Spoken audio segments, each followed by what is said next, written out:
we're making a choker/collar inspired by Animal from Dr. Teeth and the Electric Mayhem, a band from the world of the Muppets. He is my favorite Muppet, and so I had to do something in honor of him. So for this week, here's what you need. Suede cord, 1 sheet of black craft foam, silver organza, my store sells them in rolls, a bunch of bobby pins, tacky glue, round iron-on studs, 1 sheet of black construction paper, a compass, or something that has a 1-inch radius that you can trace a shape around. Take your craft foam and on 2 corners kitty corner to each other, mark 2.5 inches away from the edge. Then draw a line connecting those 2 marks together on each side of the corner. Then cut that long strip out using a pair of scissors. Then measure a 1/2 inch in on either side of the strip and cut those thin strips out. Whatever you do, don't lose them. Now take out your organza and your tacky glue. Make sure you have enough organza for the whole long strip. Then take your tacky glue and cover the surface of it. Then use a finger, carefully even it out so you have 1 thin layer that covers the entire foam piece. This is important to get this even, so do make an effort here. Once you have it even, flip it onto your organza and then quickly flip it up because otherwise it's going to stick to your table. Quickly clean up any glue that's seeped out and then, using your fingers again, even out the glue that's seeped through the organza so that it forms 1 cloudy layer over the organza, sealing it to the foam. Repeat these same steps to the thin strips you made. Put a layer of glue on, make it even, put it onto the organza, even it out, and then leave everything to dry. Once the front has dried, it's time to deal with the back. Take a pair of scissors and cut a perimeter around the strip that is about a 1/2 inch to 1 inch long. Then cut some relief cuts around each of the end corners and some triangles around the other corners to make sure everything's going to lay down nice and flat. Now take your tacky glue and lay a line down around the perimeter of your piece. Use your fingers and even it out into 1 thin layer. Now take your excess and start folding them up tight against the edge, using your finger to really press the glue through and make sure it permeates the cloth. These don't like to stay flat, they just don't, so once you have them folded up and you get the glue most of the way through the fabric, take some bobby pins and start placing them all the way around the perimeter of your piece to make sure all the excess stays nice and flat while it is drying. Now just repeat those same steps for the skinny strips, only instead of folding down both sides to get them flat, you're actually only going to do it to 1 side, the long side. So you see how we have slanted and there's 1 side longer than the other? That's the side that we're going to fold up and use bobby pins to hold in place. Do that to both of the skinny strips.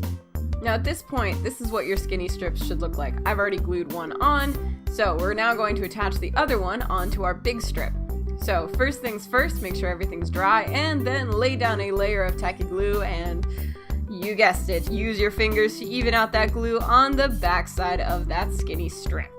From there, take your skinny strip and flip it over onto your big strip, matching up the edges to the best of your ability. I find this easiest to do from the back, where you can really see the edges, get them as even as possible, and then press the whole thing down. Don't worry about the excess on the skinny strip yet, we're going to deal with that later. Once the front is dried, it's time to deal with the excess. Trim it down so that there's only a 1/2 inch to 1 inch of excess, then lay down a line of tacky glue, even it out with your fingers, being sure to get some glue on the side because we want this to be a very tight fitting cloth. Then fold the excess up using bobby pins along the way to hold it in place. Don't worry about the sides, we're going to deal with it in a little bit. Once everything is dry, take out those bobby pins and let's deal with that spurt on the side. Fold it in nice and tight, put down a layer of glue, use your fingers to even it out, and then use bobby pins. Make sure you're pulling it really tight so it's very flush with the side. Now it's time to deal with the spikes. Draw a 1-inch radius circle on a piece of scrap paper, either using a compass or tracing around something, then cut it out carefully and accurately.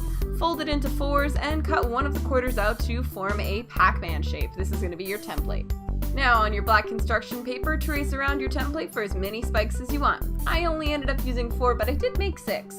Now it's time to cut them out. Take your time and try and get them as accurate as you can, as this is what the spikes are actually made out of. Now it's time to repeat the process we all know and love.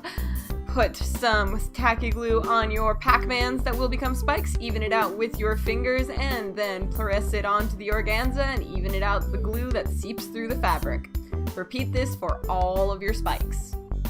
Once everything is dried, it's time to cut out your Pac-Man. You're going to do this by cutting a full circle around each spike. So, cut it as close to the edge as you can, except for the quarter bit, of course, where we cut it out, and then just kind of estimate a round circular shape. So, to make your spikes, all you're going to do is fold the excess fabric in, and then go ahead and spiral the two edges around each other until the fabric stops you. This way you should have a standardized size of spike. Once you get your spike to the size that it's supposed to be, go ahead and take some tacky glue and a bobby pin, glue the edge down, use a bobby pin to hold it in place until it is dried. Once all of your spikes have been formed and then dried, it's time to arrange them on the collar however you like. Again, I only ended up using 4. Once you like how they're arranged, go ahead and take your spike and run a line of tacky glue all the way around the perimeter of the bottom, press it on for a little bit, and then move on to the next spike, evening out the glue with your finger around the edge if any should seep onto the outside. Then take your iron-on studs and, using some tacky glue on the back, place them on the collar where you would like them to go. It is, of course, completely up to you, but I did in between each spike on each of the raised bits. Now, taking 2 lengths of cord that are about 1 foot long, use a pair of scissors and cut 2 slits on either end. Then, slip the cord through and tie a knot on the front side of the choker, then use some tacky glue to hold it in place. Do this for both sides. Once everything is dried, go ahead and place it around your neck, tie a bow in the back to keep it on. You might have to round it a little bit, and then go ahead and rock your inner animal. Maybe use real drumsticks and, not chopsticks from last night's takeout.